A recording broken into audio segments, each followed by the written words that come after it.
भाई तो किसी भी कीमत पर ईवीएम से चुनाव नहीं होने देंगे। ईवीएम में चोरी है, ईवीएम में चोरी है, हो चुका है। अगर वो राम को सत्ता पाने के लिए दांव पर लगा सकते हैं, क्या आप अपने अहंकार को मार के एससी एसटी ओबीसी माइनॉरिटी के लोग क्या एकजुट नहीं हो सकते? क्या हमारे समाज के नेता अपने अहंकार को छोड़ के क्या एकजुट नहीं हो सकते? तो मैं आह्वान करता हूं अपने सारे नेताओं से, इंक्लूडिंग बहन मायावती जी से भी, अखिलेश यादव जी से भी, तेजस्वी जी से भी, नीतीश जी से भी, स्टालिन साहब से भी, सब लोग मिलके एकजुट हो जाओ। पूरा समाज तुम्हारी तरफ देख रहा है, एक आशा भरी उम्मीद की किरण से देख रहा है। और जो भी समाज, जो भी हमारा नेता इस बहुजन समाज के एकीकरण में बाधा बनेगा, उसको समाज का, देश का गद्दार घोषित करेंगे, उसको संविधान का गद्दार घोषित करेंगे। जय जय जय जय जय भीम, जय भीम, जय भीम, जय जय जय जय जय भीम, जय भीम, जय भीम, जय जय जय जय जय भीम, जय भीम। बाबा साहब अमर रहे, अमर रहे, बाबा साहब अमर रहे, अमर रहे, अमर रहे। दुनिया को मानवता और शांति का संदेश देने वाले तथागत भगवान बुद्ध,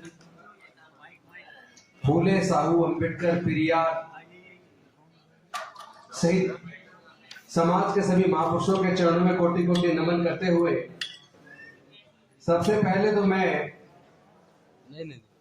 माता सावित्रीबाई फूले, फातिमा शेख और रानी अवंतीबाई लोधी जी को उनके जन्मदिवस पर पुष्पांजलि अर्पित करता हूं और आप सबको बधाई देता हूं।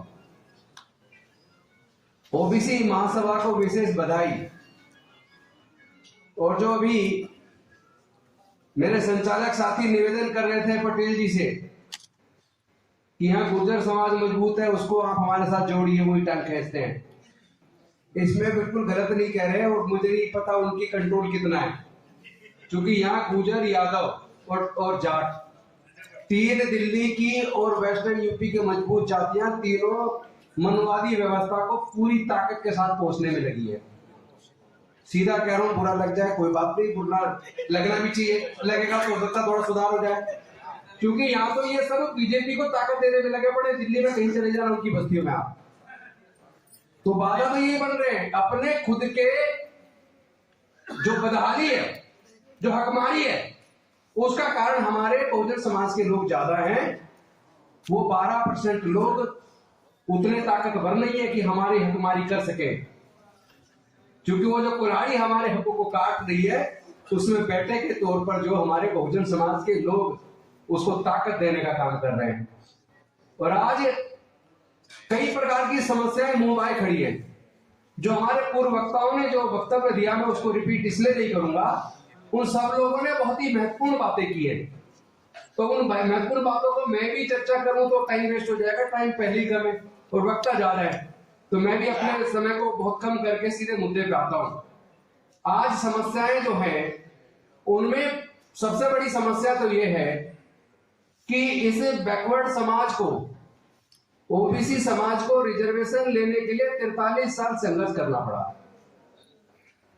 और जब 1990 में 7 अगस्त 1990 को मंडल कमीशन की सिफारिश से लागू करने की घोषणा हुई, पहली बात तो ये बता दूं कि वो मानवर कांसीराम साहब ने जो पूरे देश की और दिल्ली की दीवारें नीली की और जो नारा दिया, मंडल कमीशन लागू करो वरना कुर्सी खाली करो, उस नारे की वजह से 43 साल के संघर्ष के बाद सिफारिशें लागू करने की घोषणा तो हुई, लेकिन उसी सर्वोच्च न्यायालय ने उन सिफारिशों को लागू होने पर कोर्ट ने स्टे कर दिया, जिस सर्वोच्च न्यायालय ने संविधान के खिलाफ जाकर ईडब्ल्यूएस के नाम पर बिना मांगे, बिना कोई गठन हुए, बिना कमीशन के, बिना सर्वे के 4 दिन के अंदर ईडब्ल्यूएस के नाम पर और उन 2% लोगों को 10% रिजर्वेशन दे दिया।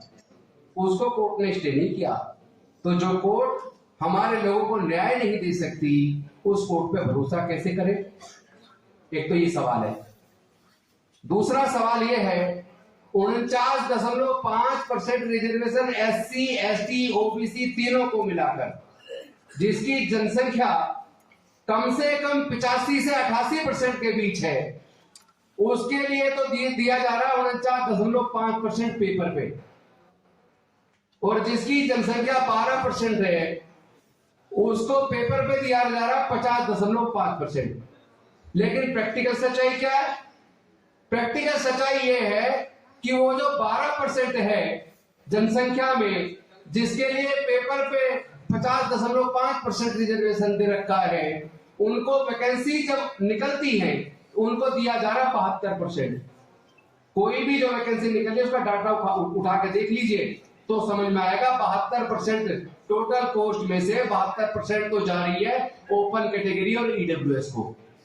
और जो एससी एसटी ओबीसी के लोग जिनकी जनसंख्या 85 से 88% है, उनको जब आप देखोगे पोस्ट वाइज कितनी कितनी पोस्ट किसको जा रही है, तो उनको जा रही है 28%। तो कितनी बड़ी हकमारी हो रही है और किसके रहते हो रही है?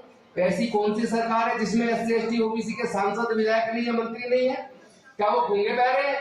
क्या डॉक्टर बाबा साहेब अम्बेडकर जी ने इसीलिए उनको रिजर्वेशन दिया था? क्या सबको इसीलिए वोट का अधिकार और चुनाव लड़ने का अधिकार दिया था कि आपके समाज की हकमारी हो रहा, आप गूंगे बहरे बन के गुलाम बन के बैठ जाओ?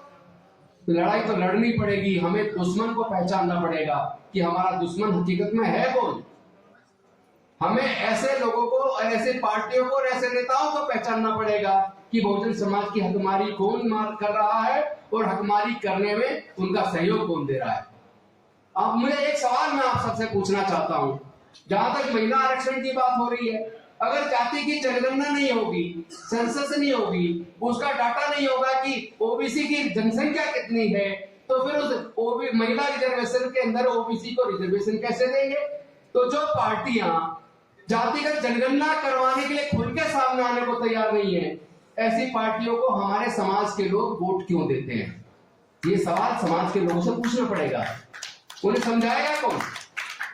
भाई एक बात बताओ, एक समय हम लोग पढ़ते थे महाकाव्य था महाभारत, उसके अंदर पांडवों ने द्रौपदी को दांव पे लगा दिया, और एक आज ऐसी सरकार है जो सत्ता पाने के लिए जिसने राम को दांव पे लगा दिया। वो राम को दांव पे लगा सकते हैं, आप अपने अहंकार को खत्म नहीं कर सकते। एससी एसटी ओबीसी के लोग एकजुट नहीं हो सकते, हकमारी करने वाले लोगों को ठिकाना नहीं लगा सकते। संविधान बचाने की बजाय मनुस्मृति से संविधान लागू करने वालों को ताकत देकर शर्म नहीं आती तुम्हें? डूब मरना चाहिए तुम्हें। तुम्हारे समाज की हकमारी हो रही है, तुम्हारी बहन बेटी की इज्जत की जा रही है, तुम्हारी बच्चे की कराई जा रही है, तुम्हारी युवाओं की हत्या की जा रही है, और तुम ऐसे हथियारों को ताकत देने में लगे हो। नफरत पैदा करने वाले, देश के अंदर जाति धर्म के नाम पर उन्माद पैदा करने वाले पूरे देश पे हावी हो गए।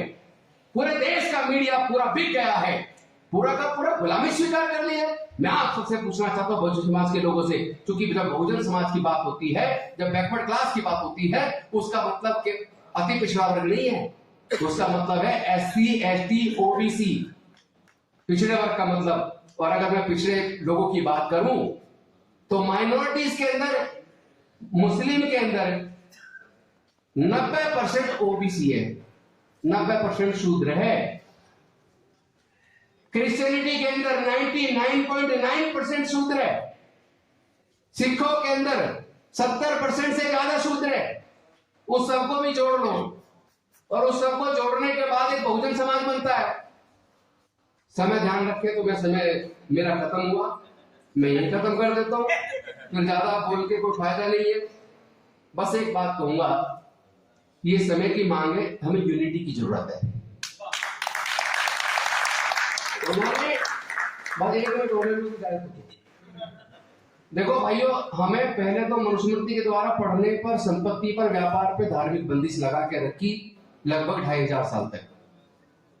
बाबा साहब ने रास्ता तो खोल दिया आगे बढ़ने का, लेकिन अब उन्होंने बिना धार्मिक बंदिश लगाए, बिना कानून बनाए, एजुकेशन को आपसे छीन लिया इस बहुजन समाज से, क्योंकि इतना महंगा एजुकेशन कर दिया कि आपके बच्चे हायर एजुकेशन ना दे पाए, और 12वीं तक पढ़ के आपके बच्चे कुछ बन नहीं पाएंगे।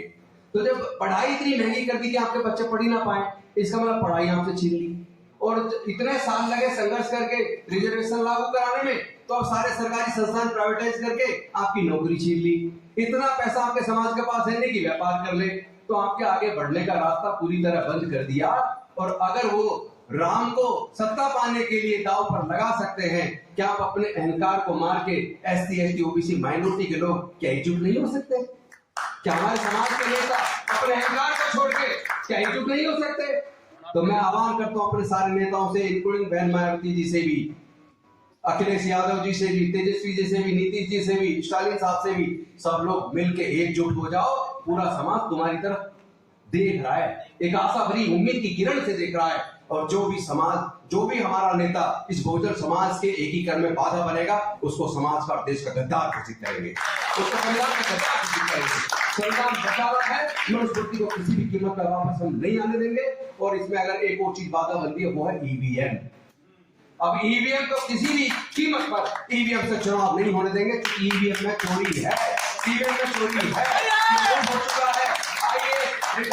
आईएएस जो जिसने नौकरी भी छोड़ दी, वो जो हमारे कंदन गोपीनाथन जी ने, उन्होंने तो प्रूव कर दिया कि किस तरीके से ईवीएम धोखा, ईवीएम के द्वारा चोरी, चूंकि वो इलेक्ट्रॉनिक इंजीनियर है, बाद में आईएएस बने। तो जब साबित हो गया, इलेक्शन ऑफिसर रहते हुए उन्होंने साबित कर दिया कि ईवीएम में चोरी संभव है, और यहीं बैठ के मंगलयान और चंद्रयान उड़ाया जा सकता है, उसको रिपेयर किया जा सकता है नीचे बैठे बैठे। तो ये मशीन कौन सी बड़ी चीज है। इसलिए ईवीएम जब तक रहेगा तब तक ये कहेंगे 400 पार। इसलिए ईवीएम इस बार किसी कीमत पर चुनाव ईवीएम से नहीं होने देंगे। को वापस लाना होगा, देश के संविधान को बचाना होगा, तभी हम देश के लोकतंत्र को बचा पाएंगे, और तभी बहुजन समाज की इस हकमारी को हम रोक पाएंगे। क्योंकि हकमारी तब तक चलती रहेगी जब तक आप इनसे मांगते रहोगे। अरे जो छीनने वाला उससे हाथ जोड़कर मांग लो, ये दे दो वो दे दो, हुक्मरान बनो और अपने आप ले लो। धन्यवाद। नमो बुद्धाय।